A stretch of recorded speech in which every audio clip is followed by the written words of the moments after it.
이번에 다루게 될 주제는 로버트 기요사키가 저술한 책 왜 A학생은 C학생 밑에서 일하게 되는가 그리고 왜 B학생은 공무원이 되는가에 언제 돈을 가르쳐야 할까에 관한 것이야. 언제 돈을 가르쳐야 할까요?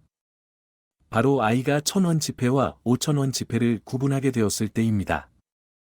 아이들은 돈이 손에서 손으로 넘어가는 것을 자주 보게 됩니다. 금세 수표와 지출에 대해 이해하게 된다는 뜻입니다. 곧 자기 돈을 갖는 것을 좋아하게 됩니다. 아이들은 세계의 배움의 창을 거칩니다. 아이를 가르칠 때는 세계의 배움의 창에 대해 이해해야 합니다. 각각의 단계에 아이가 무엇을 경험하고 다음 단계로 넘어가는지 알아야 합니다. 첫 번째 창은 출생 직후부터 12세입니다. 두 번째 창은 12세부터 24세입니다. 마지막으로 24세부터 36세의 세 번째 창을 거치게 됩니다. 출생 직후부터 12세에는 비약적인 발전을 이루는 단계입니다. 보고 듣고 느끼는 모든 것이 새롭고 열렬한 학습을 하는 비약적 학습 상태입니다. 이 단계에서 아이의 두뇌는 4살이 되어서야 좌반구와 우반구로 나뉘기 시작합니다. 이 시기의 아이는 첫 번째 배움의 창을 통해 언어와 발음을 배웁니다. 또한 걸음마를 시작하고 말하고 먹고 자전거를 배우다가 학교에 가게 됩니다. 이 나이대가 중요한 이유는 형성되지 못한 신경회로가 지워지거나 사라져 버리기 때문입니다. 즉, 사용하지 않으면 사라지는 것이라는 말입니다. 12세부터 24세에는 반항하며 자신이 하고 싶은 것만을 고집합니다. 스스로 생각하고 선택하는 힘을 기르는 반항적 학습 상태입니다. 이 시기가 가장 중요한 기능을 합니다. 삶을 배울 수 있고 부모와 자식 간의 관계를 확립하고 발전시킬 단계이기 때문입니다. 24세부터 36세에는 자신의 자리를 찾으며 전문적인 학습을 하게 되는 시기입니다. 꿈을 찾고 또 실현하기 위해 노력하며 자신의 자리를 찾습니다. 더 나아가 결혼하게 되고 가정을 꾸리는데 처음으로 자기 집을 마련합니다. 세상의 경제적 현실을 실감하게 되고 삶에서 돈이 점점 더 중요해지고 돈이 부족해진다는 것을 느끼게 됩니다. 각 단계를 글쓴이는 재무제표를 이용했습니다. 첫 번째 배움의 창에서는 재무제표의 개념과 구조를 배웠습니다. 자산과 부채는 대차대조표에 해당하고 수입과 지출은 손익계산서에 해당한다는 것을 알게 됩니다. 자산 부문으로부터 수익 부문으로 현금 흐름의 방향을 깨닫고 자산과 부채의 차이를 알게 되었습니다. 두 번째 배움의 창에서는 차이를 알게 된 후 손익계산서의 수입 부문의 직업의 안정성을 중요시하였습니다. 손익계산서에서 수익 부문의 봉급생활자, 와 전문직 혹은 자영업자, 를 새겼습니다. 대차대조표에서 자산 부문의 부동산, 상품 획득에 초점을 맞췄습니다. 사업가, 와 투자가, 를 새겨 자본가가 되기 위한 계획을 세웠습니다. 그런 다음 부동산 투자 강좌를 들었는데 처음에는 부동산에 전혀 관심이 없었습니다.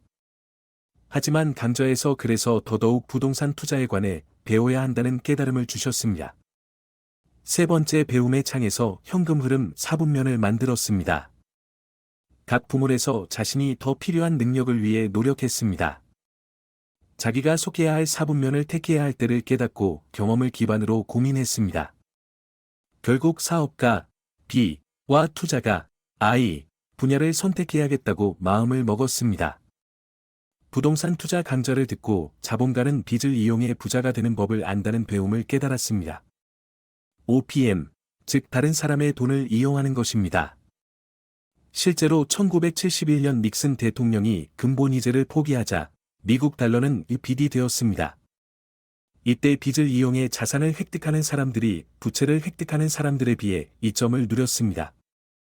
금융교육은 일찍 시작하는 것입니다. 그리고 자신에게 어떤 사분면이 가장 잘 맞을지 선택하는 것이 좋다고 하였다. 자신이 마냥 원하는 분야를 공부하지 않고 평범하게 살아갔다면 계속해서 경쟁했을 것입니다. 기업에서 승진 사다리를 오르는데 매진했을 겁니다. 자산을 얻기 위해서가 아니라 봉급을 받기 위해 일하고 있었을 자신이 만족스럽지 않다고 생각했습니다. 자녀가 다방면으로 성공의 기회를 접하길 바란다면 모든 교육의 기회 또한 접할 수 있게 해주어야 합니다. 정리하자면 최대한 일찍부터 금융을 접하고 교육을 시작해야 합니다. 지혜의 창은 우리가 새로 배우는 것들이 전에 배운 것들을 거쳐 여과된다는 뜻입니다. 좋은 경험이든 나쁜 경험이든 생애 초반에 풍부한 경험을 쌓았습니다.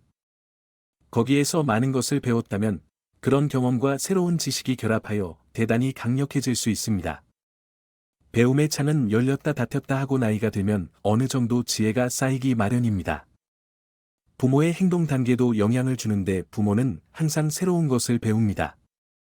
열린 마음으로 생소한 것들을 받아들이고 실수를 인정하면 보고 자란 아이는 확고한 깨달음을 얻게 됩니다. 새로운 개념이나 아이디어를 중심으로 특정한 활동이나 게임을 고안한 다음 그 과정을 통해 긍정적 강화를 합니다. 일상적인 대화를 나눌 때 새로운 단어나 아이디어를 포함시켜 그런 개념과 어휘들이 자연스럽게 아이에게 스며들게 합니다. 부모는 자식보다 삶의 힘든 경험과 도전을 먼저 경험해 보았습니다. 거기에서 깨달은 교훈을 포용하고 가르치면 자식에게는 누구보다 더 훌륭한 교사가 될 것입니다. 부모의 행동 단계를 아이들은 세 개의 배움의 창에 대입해야 합니다. 아이의 첫 번째 배움의 창인 출생 후부터 12세에는 비약적 학습을 합니다. 이 시기에 게임, 놀이, 토론, 가족 모임 등의 시간을 투자해야 합니다.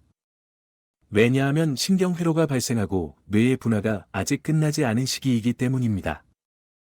새로운 것을 배우려면 새로운 신경회로를 처음부터 만들어내야 합니다. 그러므로 지금이 아니면 새로운 것을 배우기가 좀 더 힘들어집니다. 그리고 아이는 부모에게 새로운 어휘와 정의를 배워야 합니다. 또 빚, 자산, 부채, 이득, 투자, 자기 사업 시작하기와 같은 기본 개념을 익혀야 합니다. 아이의 두 번째 배움의 창인 12세부터 24세에는 반환적 학습을 합니다.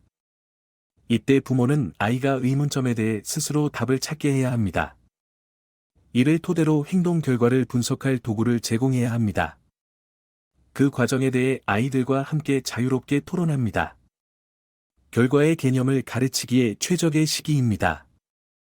이 시기 아이에게 뭔가를 하지 못하게 한다면 정반대의 결과를 가져올 것입니다.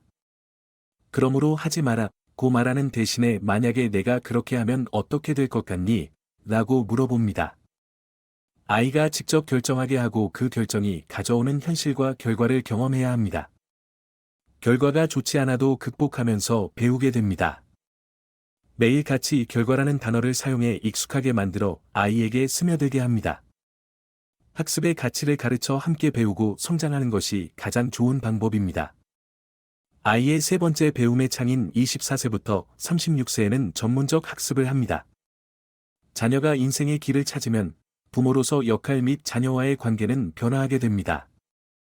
가정의 금융교육은 아이가 자라면서 맞닥뜨릴 선택의 순간에 대비해 튼튼한 대로를 준비시키는 것입니다. 두 번째 배움의 창에서 배운 것들을 그들을 위해 어떻게 일하는지 알게 되는 것이 이상적입니다. 부모가 성인 자녀들이 삶의 열정을 찾고 탐색하는 걸 목격하는 시기입니다. 자녀의 선택과 결정을 지지하고 격려할 기회를 만나는 시기이기도 합니다. 자녀들이 학습에 대해 확고한 태도를 갖고 있다면 돈보다 배움을 더 귀중하게 여길 것입니다. 세 번째 배움의 창에서 자녀들은 깨달을 것입니다. 부모의 가르침에서 자신들이 얻게 된 배움을 말입니다. 진정한 가치는 부모님의 가르침과 자신을 믿고 지지해 주신 부모님의 사랑일 것 같습니다.